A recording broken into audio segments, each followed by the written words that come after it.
Welcome to today's presentation, Nexus between Substance Misuse Prevention and Suicide Prevention.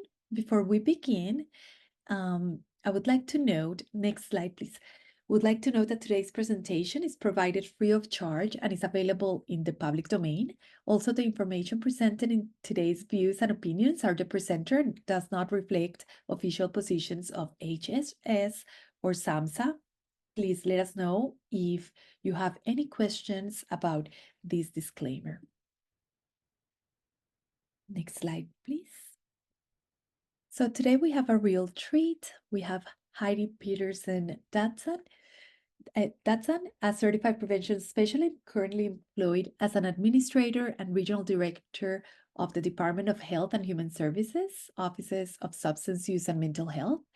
Heidi formerly oversaw prevention efforts through the coordination of a Communities That Care coalition in Tule City. She helps to advise the Parents Empowered Underage Drinking Prevention Work Group, the Utah State Epidemiology Outcome Work Group, and the Utah Faith Suicide Prevention Work Group. Heidi is passionate about helping parents and communities collaborate to make the best use of resources and partnerships in prevention efforts around substance abuse and mental health issues.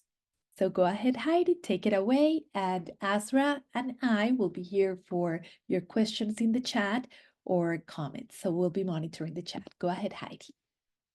Thank you so much, Carolina and Azra, and thank you for this invitation to present this webinar. I'm really excited to be here with all of you. And as I've been preparing, I've often wished that we could have an in-person all day, and maybe it would be beneficial 2 or 3 days type of summit to discuss this very important intersection between substance use disorder and suicide prevention. At the end, I'm looking forward to some Q&A and also invite you, if you've seen any great strategies in working on both of these issues together, that you could share them with the group at that time. Next slide, please. So our objective today, you all saw as you registered for this webinar, is to recognize, first of all, that prevention is an essential part of the continuum, and really talk about how that robust and trusted field of prevention science can help guide us as we consider both of these really important issues with substance use misuse, as well as mental health, especially suicide. We'll talk specifically today about evidence-based guiding principles in prevention, share some examples of community implementation, and hopefully learn together how to collaborate for greater success. Next slide, please. We're going to talk a little bit about proactive versus reactive prevention and what that looks like in our work. And then we're going to really talk about the nexus, which for this presentation is going to be focusing on those shared risk and protective factors, and understanding that that will produce shared substance misuse and suicide prevention outcomes. And if you will, give us our greatest bang for our prevention buck, which is our time and resources that are so valuable to us. We also want to recognize that effective prevention is guided by science and examining briefly the impact of social norms and stigma. Next slide, please. Before we begin today, and recognizing that these topics that we work with, and any time especially that we're working with suicide, we want to make sure that we're coming from a really grounded place. And especially when we're working with science, I always like to make sure we're balancing that with the work of our heart. A good friend of mine and mentor, often told me that prevention work, it is hard work, but it's also heart work. And that's an important reminder for all of us that are in this space to remember that. So this, first of all, is just a introspective question for all that are listening today. Gandhi had this quote, of course, that we've probably all heard many times before. And I love this as a mantra: be the change you want to see in the world. We do know that great change can happen and be spurred on by what may seem like small actions and interventions.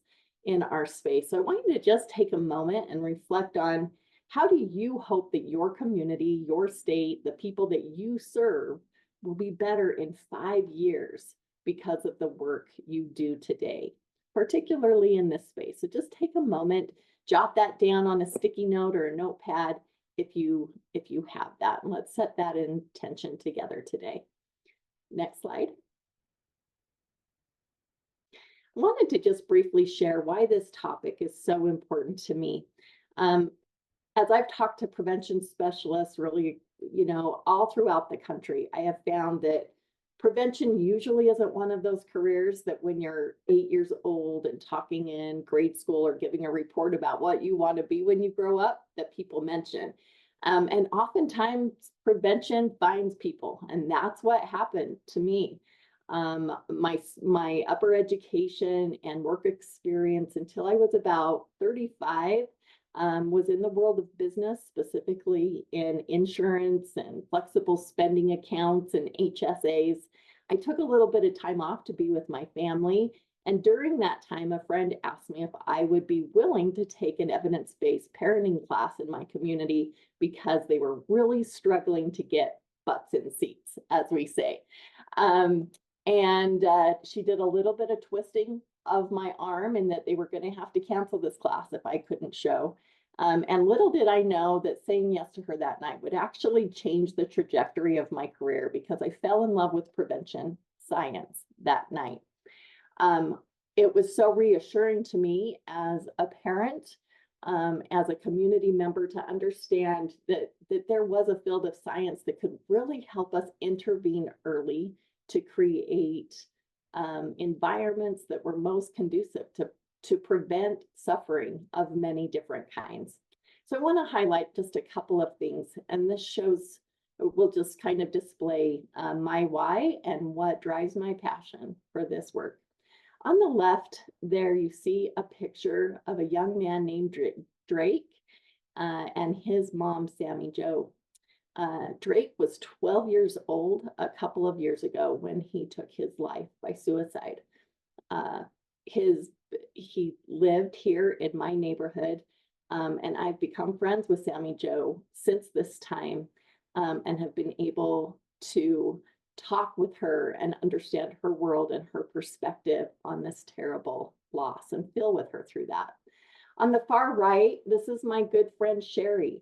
And about 15 years ago, right after I was trained in some gatekeeper training in suicide prevention, Sherry not only struggled with severe substance use, was an alcoholic, but also had several suicide attempts.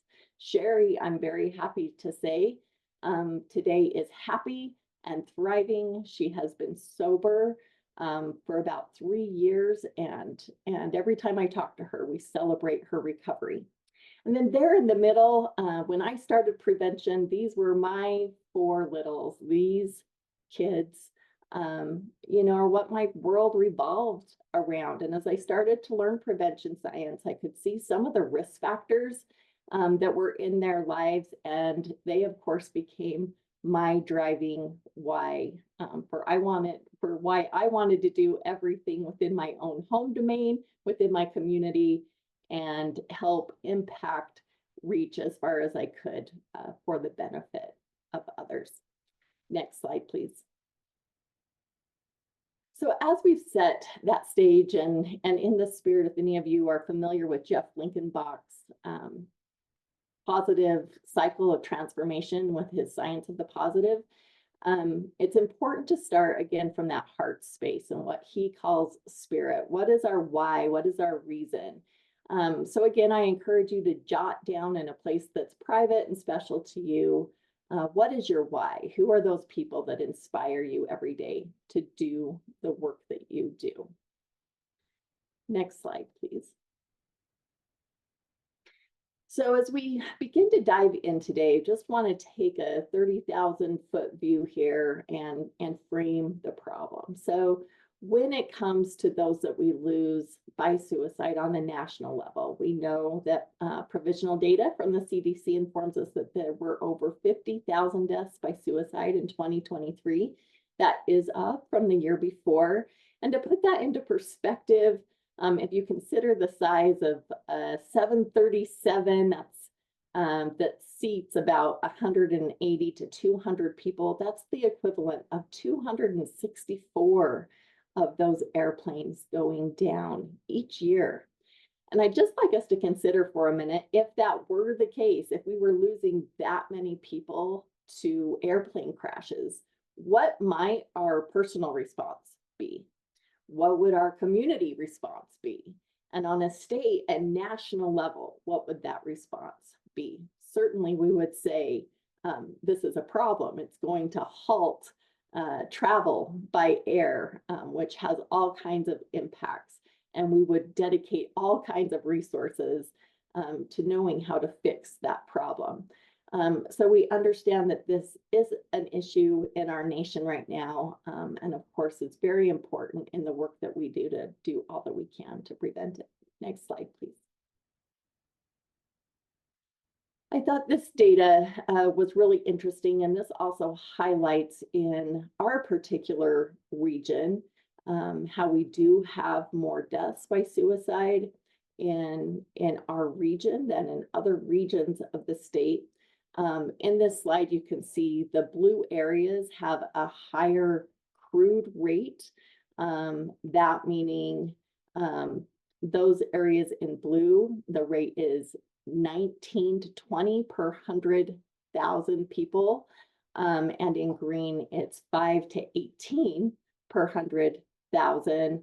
And then those lighter areas are those areas where the data has been suppressed because the numbers were small enough that they could not be reported. So again, certainly highlighting that we know that this is an issue in our region that we need to actively be working on. Next slide, please.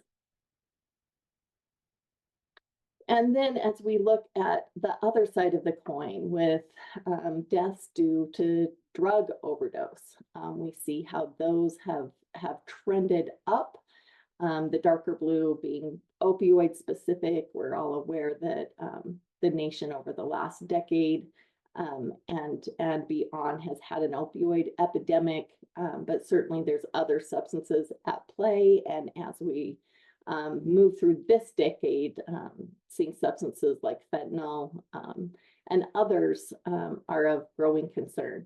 And important just to note here that through the decades, of course, we see new substances come to the surface, and we need to expect and be ready for those new substances that come, and be ready and prepared in our communities to work with those. Next slide, please.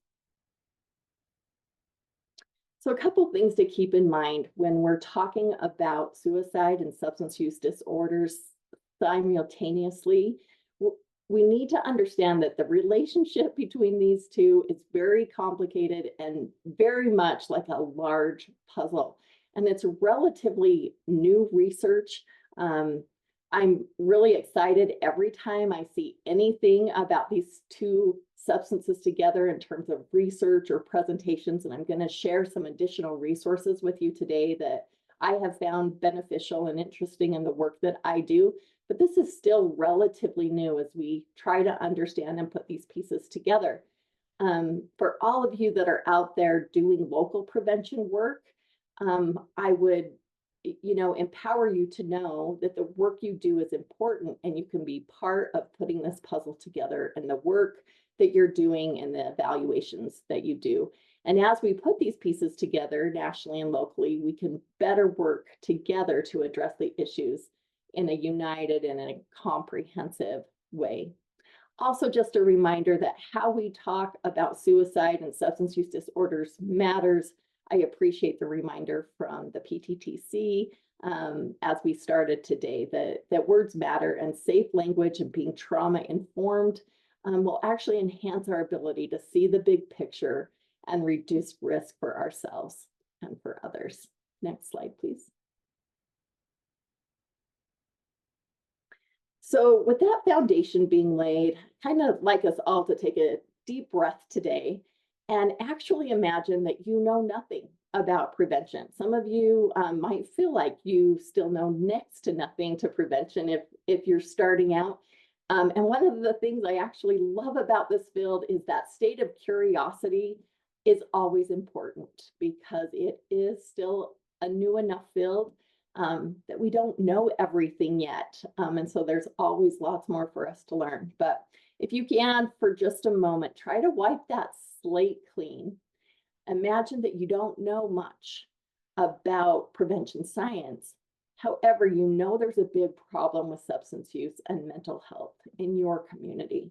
I want you to just go back to the space of what does that look like for the lay person when these issues are happening in their family, in their community, that they know that these things are happening.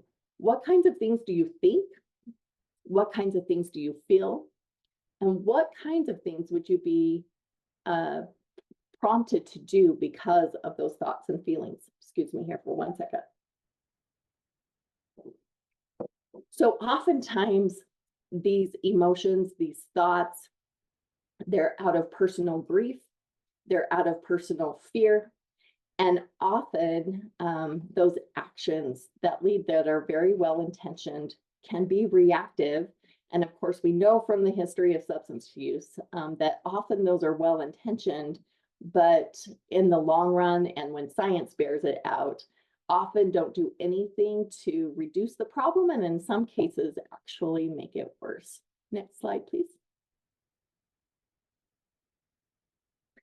So I'd like you to just take a look at this picture with me. I found this several years ago, and it really gave me pause when I saw it. When you first look at this picture, I'd like you to just check in and what is your immediate reaction to this? This maybe again puts us in that position of a lay person as they look at these issues with substances and with suicide. This picture, when I first looked at it, evoked some of those same thoughts and feelings of fear and potential and impending grief for this person in the boat and what could happen, a feeling of impending doom. If I could do anything right, I would imagine like a helicopter flying overhead, putting down a chair that this person could all of a sudden be rescued on. But those would be very reactive things and maybe not enough time and resources to intervene to save a life here. However, I'd like to look at this picture now with a different lens on. And I would like you all to just imagine with me that the man in this boat has actually done his research, and the mission of his life has been to develop a shark repellent for boats. And through this man's research, he has tried a true recipe for shark repellent. And he is so confident in that recipe that he can actually kick back in his boat there and take a well-deserved nap. So that analogy, I just try to remember in our work that we always want to come from a proactive versus a reactive space when we're talking about prevention. Now, certainly we know that crisis happens, and the people that do that crisis response have to be prepared to react very quickly. And we're all very thankful for that quick reactive work that we do. But we also know on the proactive end of things, if we can look ahead, if we can dedicate time and resources to those things that will repel some of these problems, that is always worth the effort to save the reactive grief and pain and suffering that happens on the other end of that. Next slide, please.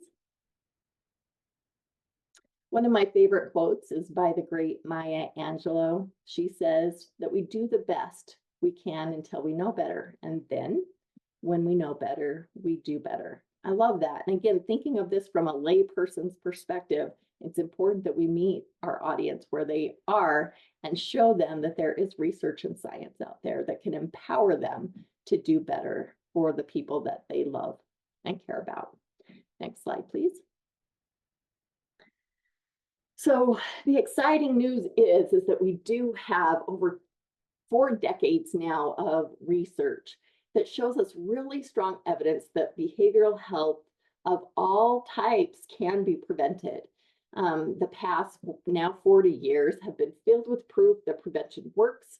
Longitudinal studies have identified malleable, individual, and environmental risk factors that predict wide-ranging behavioral health problems.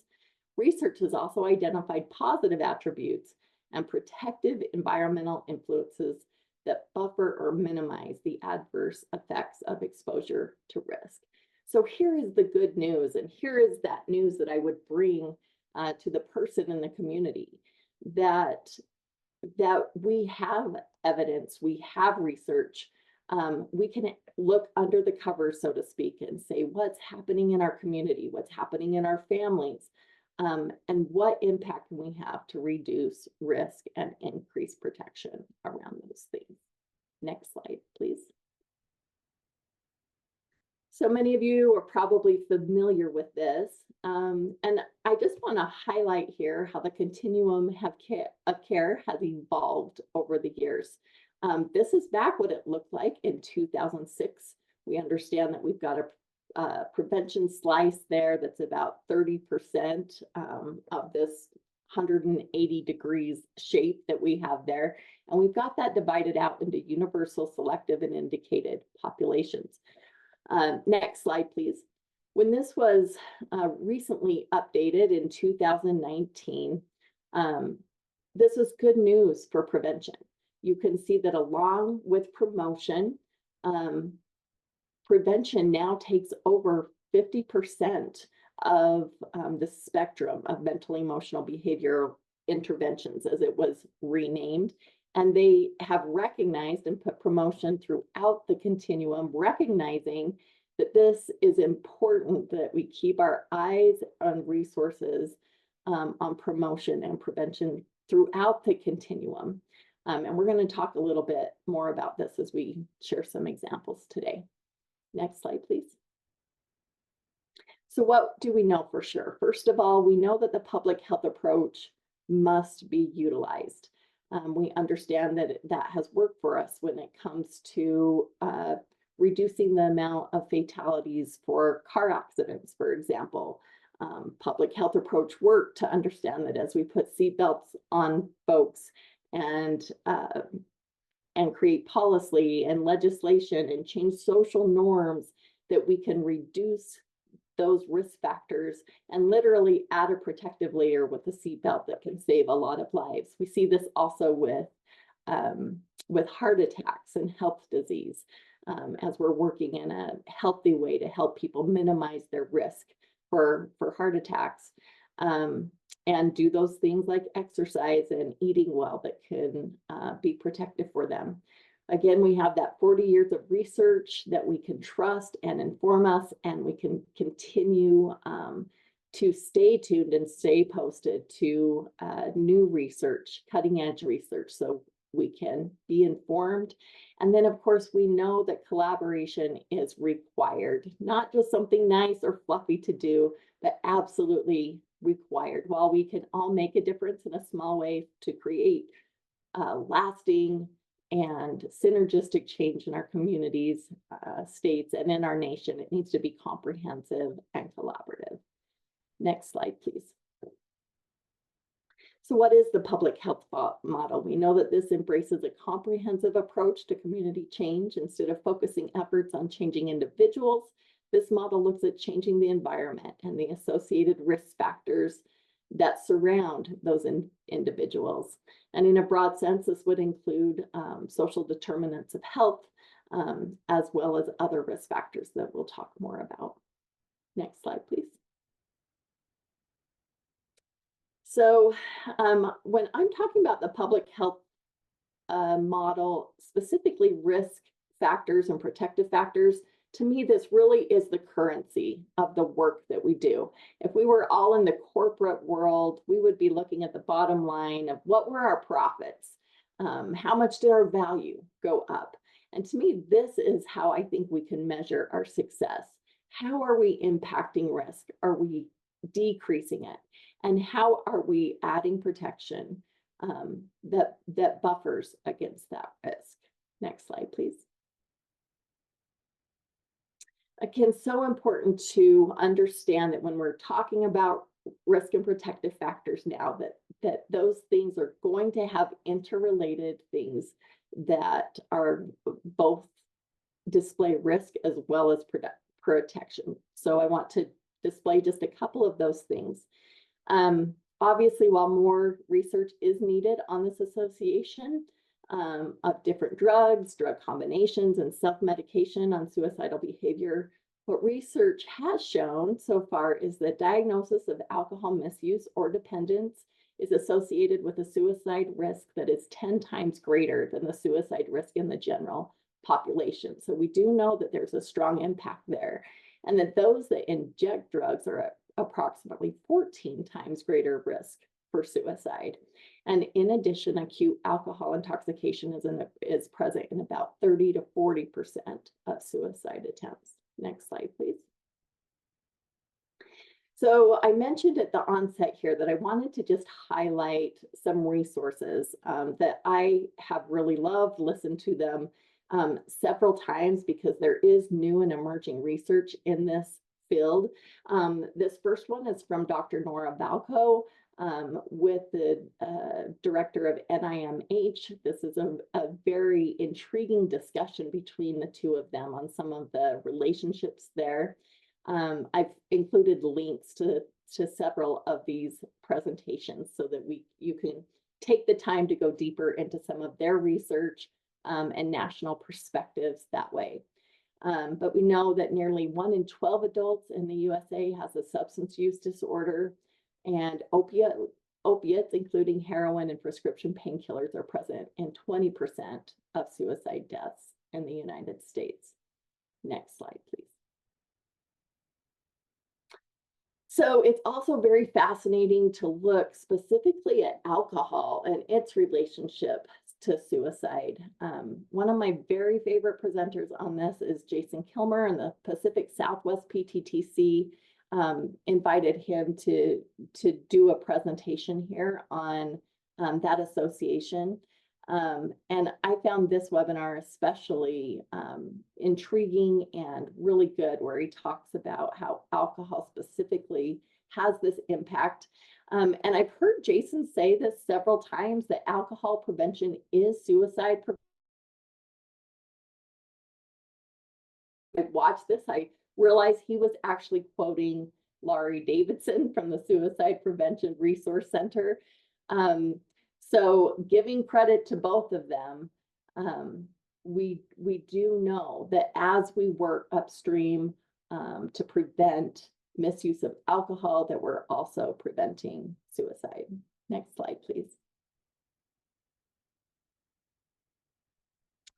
This one also was from Jason Kilmer's presentation because he does talk specifically about cannabis also. So this graph shows the percentage endorsing as a function of having a past year cannabis use. There in the blue, yellow shows the past year alcohol use disorder, and in the gray where there was no past year substance use. So here we are seeing again that it does increase risk and just underscoring the relationship there. Next slide, please. And then one final one I'd like to highlight. This one was shared via the Isaac speaker series, which I really recommend if you want to stay on some of the cutting research around cannabis. This one by Libby Stoit on the intersection of high THC, psychosis, violence, and suicide. And just highlighting here that she said that frequent cannabis use, defined as 3 or more days a week, was associated with a higher odds of past 12 months of higher ideation, suggesting a possible dose response relationship, and was consistently associated with higher odds of past 12-month suicidal ideation, suicide plan, and suicide attempt. And then, of course, socio-demographic factors did not explain these associations. So again, to dive deeper into that, I encourage you to watch that with Libby Stoit. Next slide, please. So as we talk about the nexus here, the reason that I chose that word is nexus is defined as being a connection, linking two or more things. And then I especially love that last definition, the central and most important point or place. So as you look at that image of that X on the right, if you consider one part of the X there to be suicide and the other part to be substance use, the nexus is that part in the middle. And what I would really like to assert today is that the farther we work upstream, the more we can impact the pain and suffering that comes with both of those issues. So we want to focus again, that heart of the X there being upstream prevention. Next slide, please.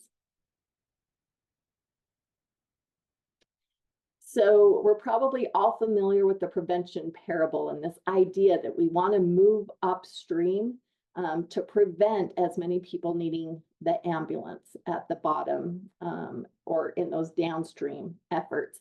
However, I want to, for just a moment, talk about how important it is, even those of us that are working in upstream prevention, that we do what we hope our downstream partners will do.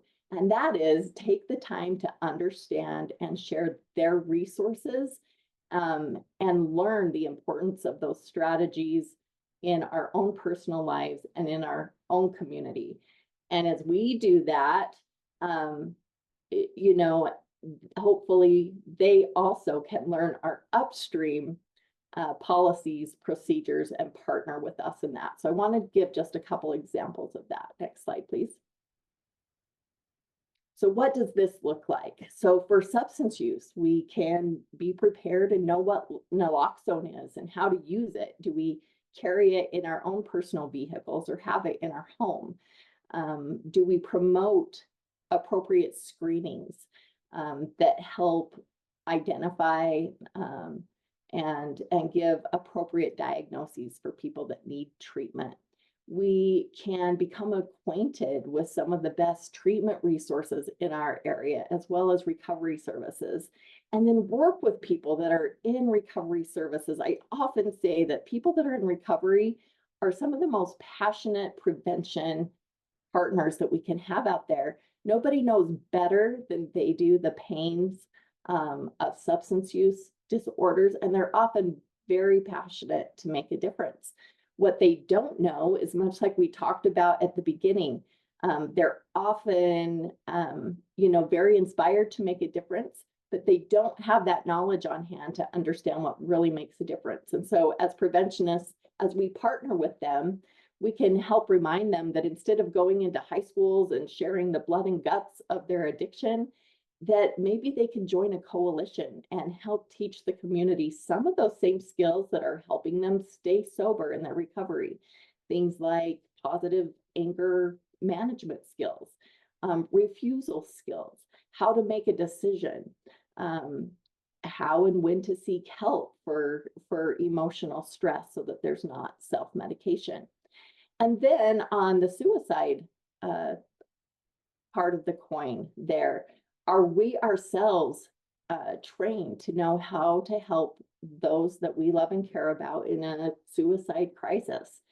Great resources for that include QPR, Safe Talk, Assist. Are we aware and are we promoting appropriate screenings for mental health?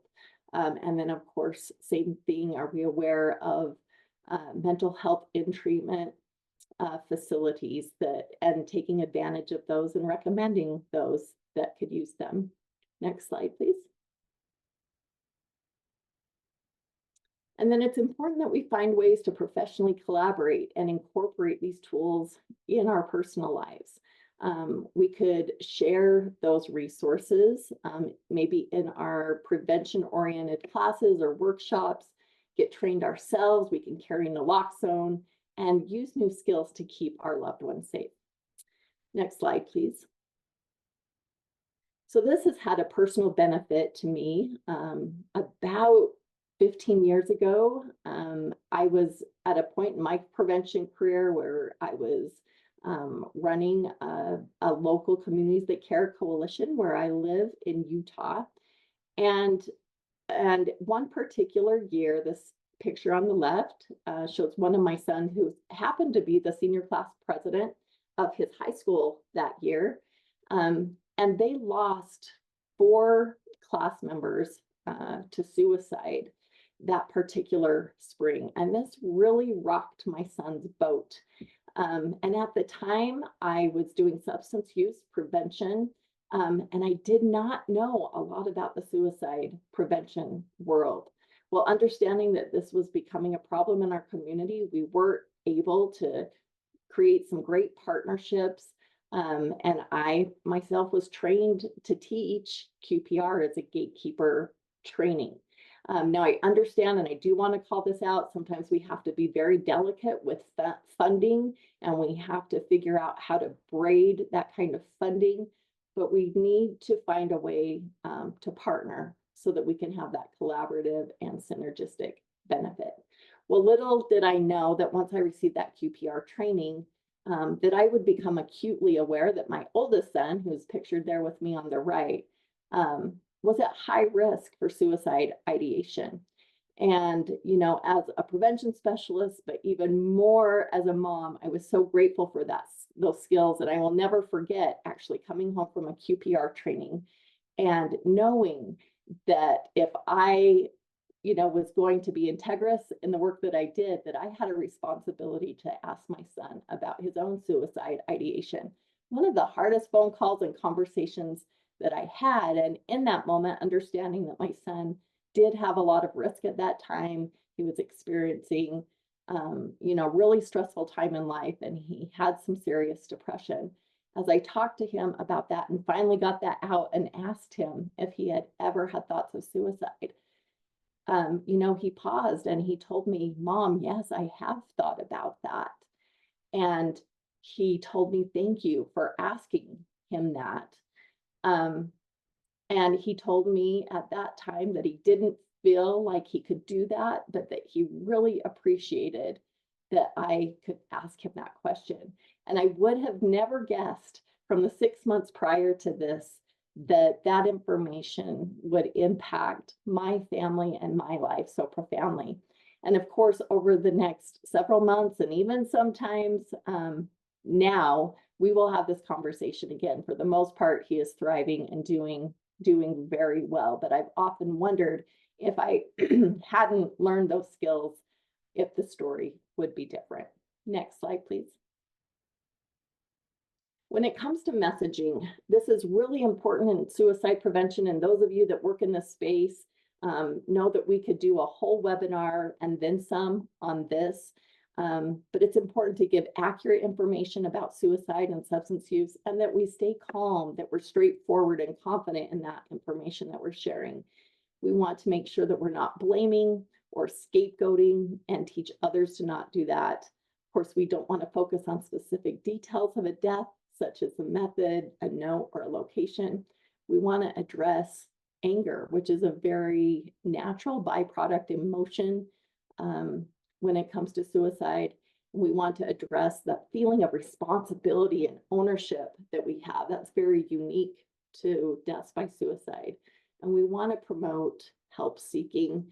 And I also like to say help seeking and hope finding, because we know that hope is the antidote to those that are feeling hopeless. Next slide, please. So again, understanding, and just really want to nail this home, that as we do substance use prevention, we are impacting and reducing risk, buffering against risk for suicide prevention. Next slide, please. We understand that that nexus exists in those shared risk and protective factors that we find overlapping in this space. Next slide, please. And again, a reminder that the whole continuum is important. And for the remainder of the presentation here, we're going to be talking about shared risk and protective factors and how we can address that to move upstream so that we're not just preventing and being reactive to the crises, but that we can be proactive in preventing some of that pain from happening in the first place. Next slide, please. So I know we've got an audience from all over the nation today. Here in Utah, we use the risk and protective factors from the Social Development Research Group out of the University of Washington when we look specifically at our risk and protective factors. And we look at others as well, but I would say we give a special priorities to these risk factors because we know that everywhere on this chart where there's a check mark, that there has been at least 2 qualitative longitudinal studies to validate a correlation there. So in this particular chart, you can see that we have what we term as the problem behaviors down the left-hand side. Those include substance abuse at the top and depression and anxiety. And we know depression and anxiety is a risk factor for suicide. So I want you to just look at this chart and then notice across the top, we have risk factors there that are divided into different sectors, community, family, school, peer, and individual.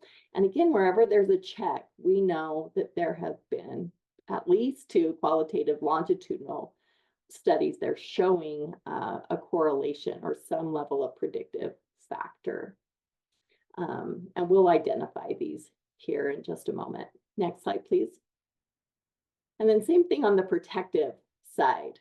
With this one, we have the protective factors down the left column and substance use, depression, and anxiety across the top there.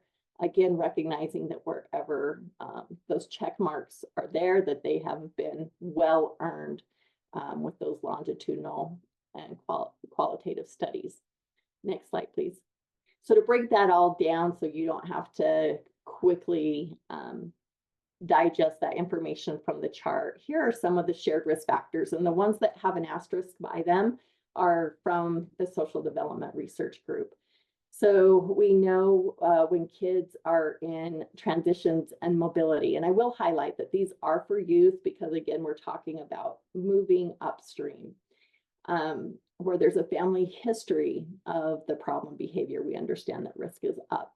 Where there are family management problems, family conflict, where there's early academic failure, early and persistent antisocial behavior, history of trauma or abuse, hopelessness, low self-esteem, impulsivity, peer rejection by their peers, physical illness or chronic pain.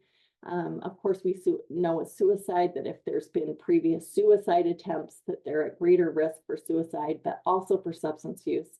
And then if there's been relational, social, or financial losses or social withdrawal. And again, this is not meant to be an all-inclusive list, but here are some of the priority ones that we have seen. Next slide, please.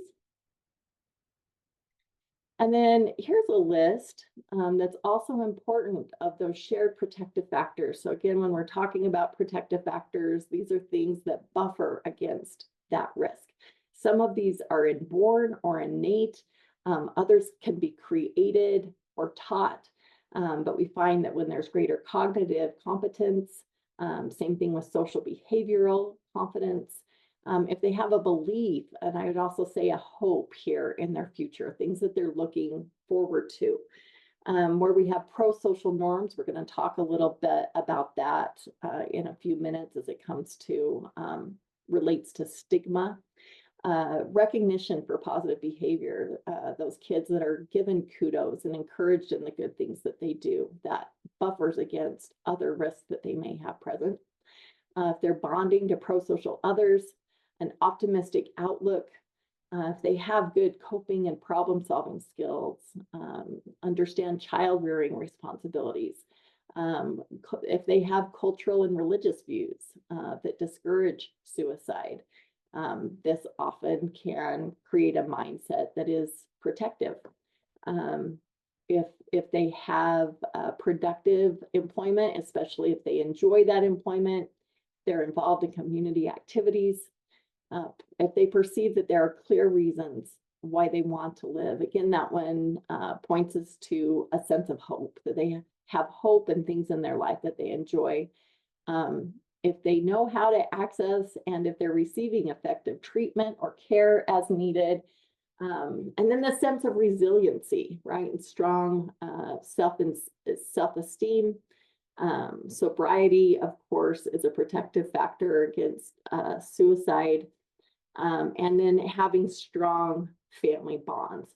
And again, we could spend much more time going through all of these, but a general look at what potential protective factors there are that we can work on in a collaborative space when addressing both of these issues.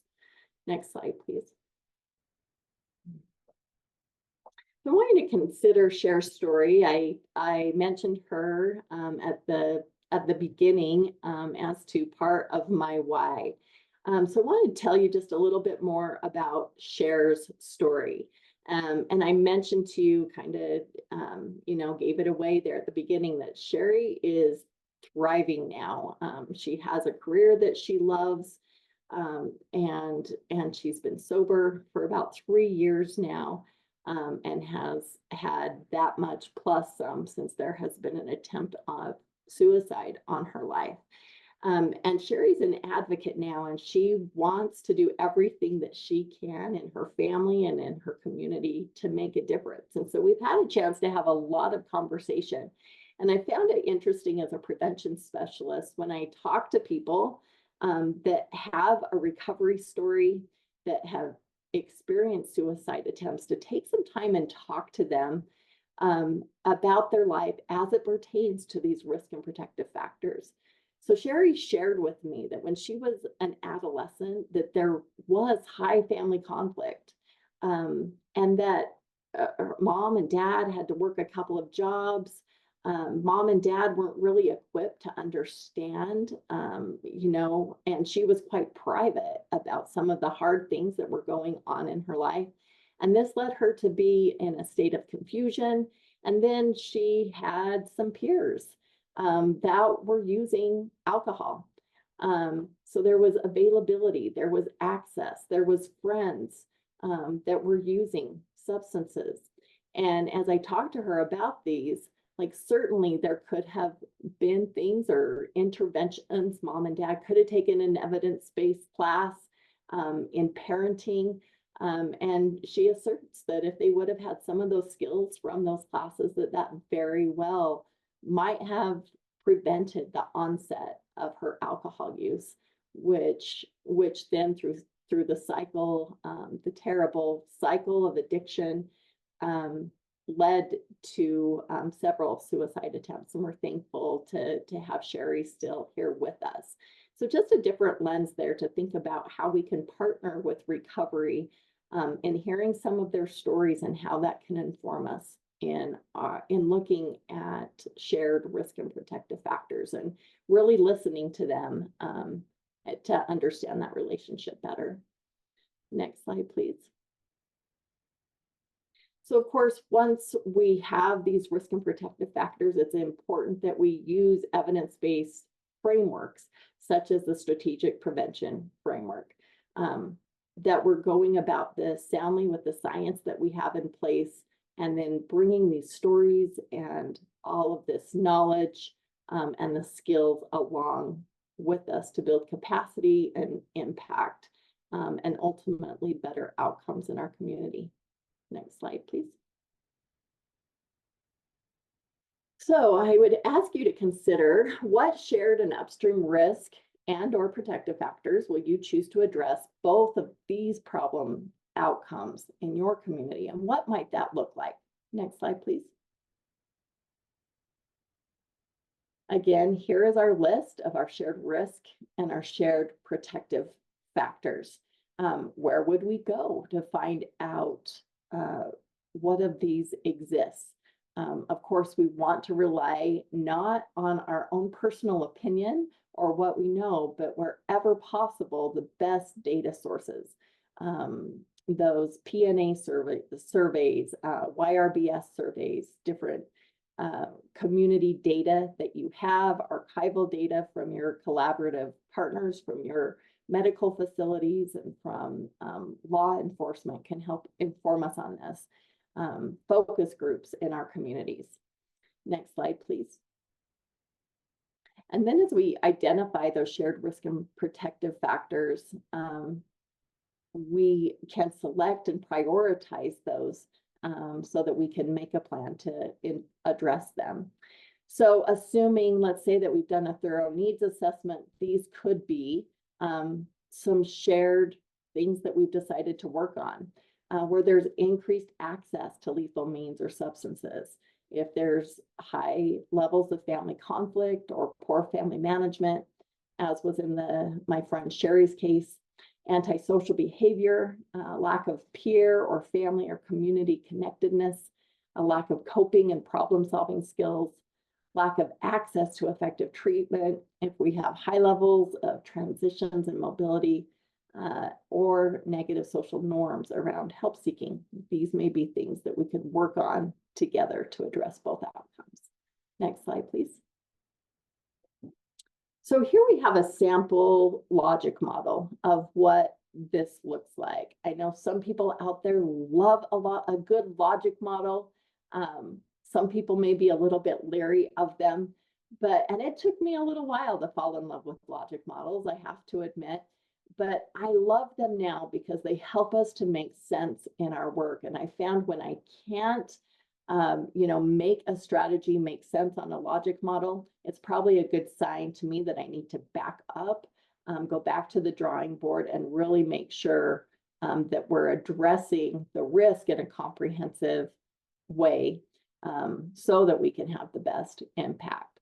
So this is just an example, but let's say that we recognize that and again, using data, recognize that underage drinking is a problem in our community, and we have rates of suicide that are problematic.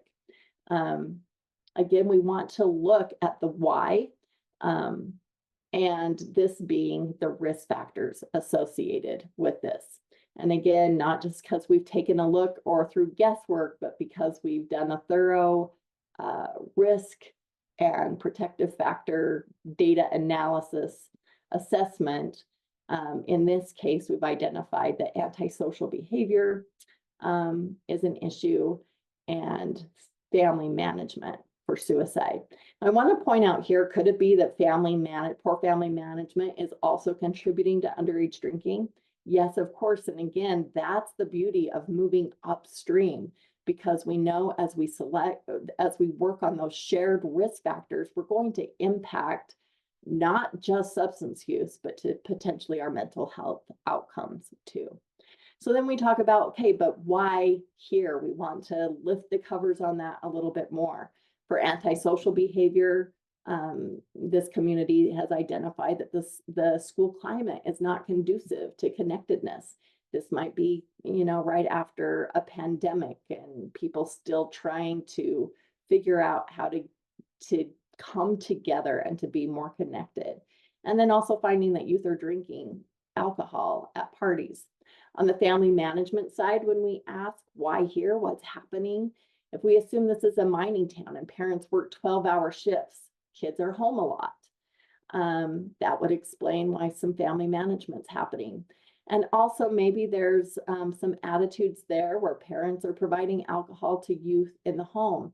Maybe they have an attitude there that, kids are going to drink anyway, and I'd rather have them do it under my own roof than somewhere else. Well, it may be preventing a DUI. Obviously, we know that any amount of alcohol for underage could present risk and harms there when it comes to brain development and other health-related things. So then we bear that out into our evidence-based programs and strategy.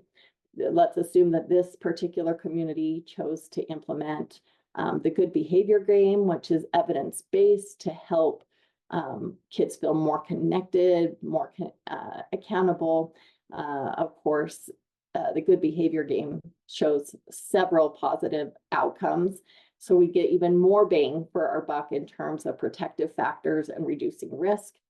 And then next, we have an environmental strategy where we're going to focus on alcohol policies and enforcement, working with our law enforcement friends to see how we can decrease the amount of parties where they're serving alcohol.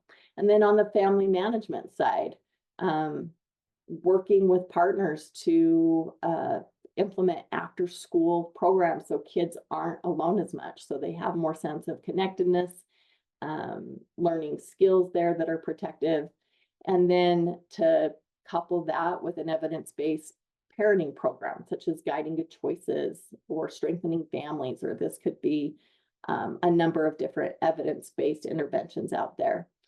This would help parents to also be part of the solution, and all of that together, we understand through science can lead to the outcomes that we want to see. Next slide, please. So I want to shift just a little bit to the social norms and stigma. It's come up a little bit in what we've talked about, and we know again that this is something that relates both to substance use and to suicide. But to dig in a little bit, what are they, how are they different, and how do they impact our work? Next slide, please. So this is an analogy that I love to use when talking about stigma and social norms. Social norms communicate to us what behavior is accepted and expected by our community and the people that we interact with. So in general, we could say that a social norm is that if we have trash or we create trash, that it lands in a garbage can, right? That is a general social norm. Next slide, please. So stigma is defined as social disgrace or disapproval, with functions as informal control mechanism for those who do not adhere to socially defined norms.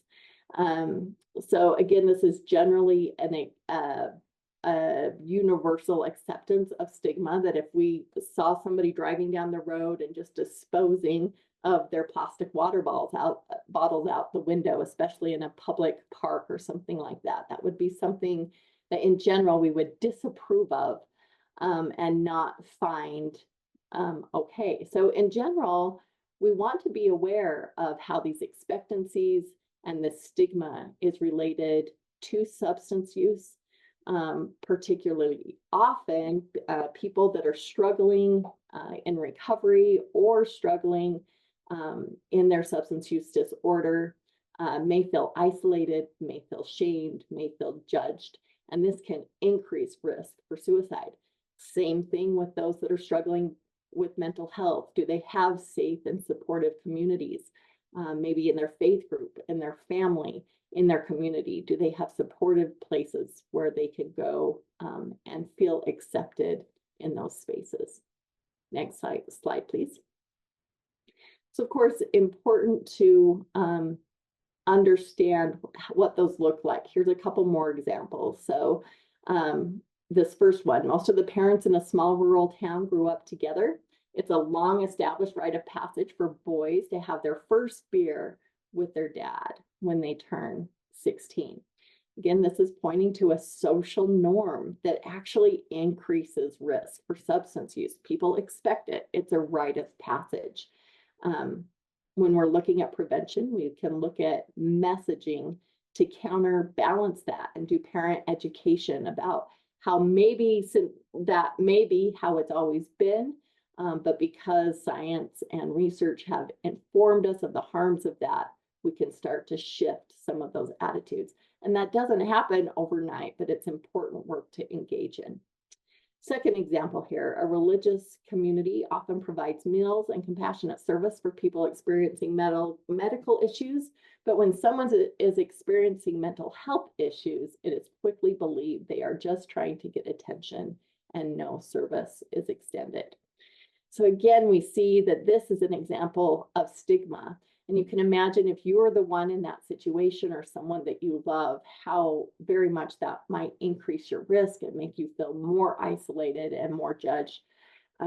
and could lead to a life-ending act or contribute to it. So again, just to underscore the importance of looking at our own communities and where that social norm and stigma exists. And it's important for us to consider, all of our cultural differences and that unique community makeup as we're working on this. Next slide, please. Oh, yes. So social norm and stigma. Yes. Next slide, please. So what other examples of social norms and stigma can you think of as they relate to substance misuse and mental health? If we had the opportunity to have a big summit here, I would love, to have a robust discussion about this. We could take a good day on this probably and brainstorm some solutions. But as we've been talking about this, if different things have come to your mind, feel free to make a mental note here or jot it down on a piece of paper so that isn't forgotten as we're working on these things together. Next slide, please. So next we want to look at programs and strategies. We identified some of those on the logic model that we looked at. Are they all created equal? And I like this little cartoon here, looking at this line of animals here. For a fair selection, everybody has to take the same exam. Please climb that tree. So it's important to be informed as preventionists that not all programs are created the same. But we do have great access to registries that these programs have been vetted through to find the right fit for the risks, for the risk factors and protective factors that we have prioritized. Next slide, please. So just to highlight a couple of programs, we mentioned the Good Behavior Game. I've linked to this one. Again, this is shown to have positive outcomes, both as it's related to substance use and suicide, risk and protective factors. And then Bob Vinn's life skills training. We're fortunate here in Utah, this is actually an evidence-based program, and our state legislature is required both in junior high and high school levels. And again, it teaches great skills like problem solving and how to handle anxiety, conflict, how to practice good refusal skills, even when and especially when it's somebody that you're close to that may be offering substances that are harmful. Next slide, please. To highlight a couple of good family programs. Again, mentioned these on the logic model, but the Strengthening Families program and Guiding Good Choices. And it's especially wonderful in communities where kids are getting evidence-based prevention programming at the same time that their parents are getting complementary skill building evidence-based practices for parents. And when those are combined, that's really powerful in protecting against some of these risks. Next slide, please. So the same thing comes with environmental strategies. Don't know if any of you can relate to this in the dating world out there, but I found humor here. Your profile said you were rich. The loaded potato says, I'm pretty sure it said I was loaded. So being careful that we're understanding clearly what the strategy is and what it can do for us in our prevention work. Next slide, please. So just like with our prevention planning, the research and validity of programs and strategies should be heavily considered. A great primary resource for looking at evidence-based registries for programs is Blueprints for Healthy Development. Wyoming also has a great evidence-based strategy list. Here in Utah, we do a Utah-based evidence-based work group for programs that are homegrown and maybe don't have the resources for national registries. So that's something that other states could consider as well. Next slide, please.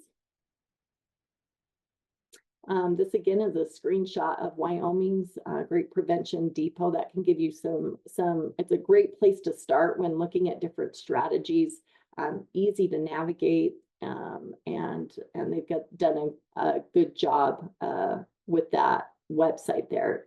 It is a great resource. Next page, please. So as we're considering environmental strategy, we want to understand that higher minimum drinking ages are associated with lower suicide rates. States with a minimum drinking age of 18 had an 8% higher rate of suicide than states that had a minimum drinking age of 21. So when we're working on policy, whether that be locally or on a statewide level, these things really can make a difference. Let's consider alcohol taxation. That's been shown with lower rates of suicide. Limiting liquor outlet density found an associated between lower availability of alcohol, as well as alcohol involvement in suicide deaths. And then zero tolerance laws for underage drinkers who drive while intoxicated also were associated with a decline in suicide among young adults. So again, we know in policy making, this has to be a collaborative process. So to ask ourselves, do we know the data on this in our community? Do we know who those partners are that could champion these kinds of efforts, so that we can engage in those together? Next slide, please. Okay, so of course, on the other side of the logic model, to understand that as we implement these evidence-based programs and policies and strategies, that in the short term, we could then reduce those risk factors that we had identified as the reduction of antisocial behavior, reduction of poor family management. Long term, we're going to see decreased underage drinking and decrease in suicide ideation, attempts, and deaths. Again, those are real prevention wins for us. And it's often very hard for us to quantify what could have happened if these things, weren't put in place. But again, that's where we're really encouraged to engage in stories in your communities and in those preventive practices, because we know that prevention works. Next slide, please. So to sum up again, working towards the nexus of both substance use disorder and suicide prevention is going to pay dividends in the short and long term for both problems. And again, of course, we want to do all that we can to prevent death, but if we can prevent the pain and suffering and stress that happens at the onset of this disorders, our wins are even greater. Next slide, please. I want to talk just for a minute and give some examples of some strategies that I've seen implemented. And again, as we get to the Q&A section here, welcome any of you to share strategies that you've seen and working on both of these together. This is just a list and a reminder of CADCA's 7 strategies for community change. When we're working through a comprehensive prevention process, we have those logic models in place. We can also plug in these strategies to help us in our prevention work. So I just want to highlight a couple of those as well. Next slide, please. Next slide. So here in Utah, a number of years ago, we recognized that in some of our faith communities and congregations, that there was a lot of stigma, a lot of social norms that weren't healthy. And we thought it would be a good idea to pull together faith leaders from across our state. And this year we're holding our 6th or 7th summit. On the left, you can see our now governor, Spencer Cox. He was the lieutenant governor then, who also experienced some suicide risk when he was younger and came and talked. This has proven to be an outstanding event where people can come together, often in a place where they feel overwhelmed by people that, as faith leaders, they're congregants, people that often disclose very private information to them, including their suicide risk. And often these people don't have mental health training. They can receive that here at the summit. We can also talk about other risk factors associated. And once we're meeting them where they're at there, they're open to also discussions about substance use, particularly since it is a risk factor for suicide. And we can partner with them, invite them to our coalition work, and invite them to be our friends and partners in prevention as well. Next slide, please. It's another great strategy that I wanted to highlight that occurs in the northeastern part of our state. This program was piloted right before COVID when one of our prevention specialists was partnering with the foster grandparents and recognizing that our elderly are at higher risk, especially with the baby boomers being seniors now. That they're at increased risk both for substance use disorders and at high risk for suicide. And there was this great strategy implemented where these foster grandparents came to the elementary school to read and tutor kids that were struggling with reading. This became a really amazing project, and we brought these foster grandparents together. Actually taught them the science of the social development strategy out of the University of Washington, helping them to recognize that as they gave kids opportunities to learn skills and then could be an instrument in their lives to provide that recognition, that they could really plan to make a positive difference in these kids' lives. Well, this really took off. And like I said, this happened right before the pandemic happened. And it was really fun to see that as we all had to isolate during these times, that these grandparents were really missing these kids. And as a result, this Prevention Coalition actually worked to obtain funding to buy all of these foster grandparents iPads, which they then could use to reach out to these kids that they had been mentoring, but additionally could reach out to their own family and loved ones during a time of isolation that turned to be protective both for the seniors as well as the kids. So a good example of how partnering can reduce risk for multiple populations. Next slide, please. Just to give you a heads up, we have a couple minutes before we should move on to the Q&A session. Thank you, Azra. One more strategy quickly I'd like to highlight. This is a picture of a Mayor's Youth Recognition Award. It was determined through the data that kids in this city were not receiving enough pro-social recognition. And so kids were chosen by counselors and teachers. And these weren't kids that typically got all of the academic awards, but intentionally focused on kids that needed to be recognized for the good behavior and good things that they were doing outside of academics. And that has proven to be a really great contributing strategy to a comprehensive prevention plan that includes evidence-based programs, policies, and strategies. Next slide, please. So again, bringing it all together, recognizing that all the work that is done in this space, all the research that's being done is so valuable as we're trying to put these pieces together. And again, understanding that as we work upstream, we can have synergistic impact on both of these outcomes. Next slide.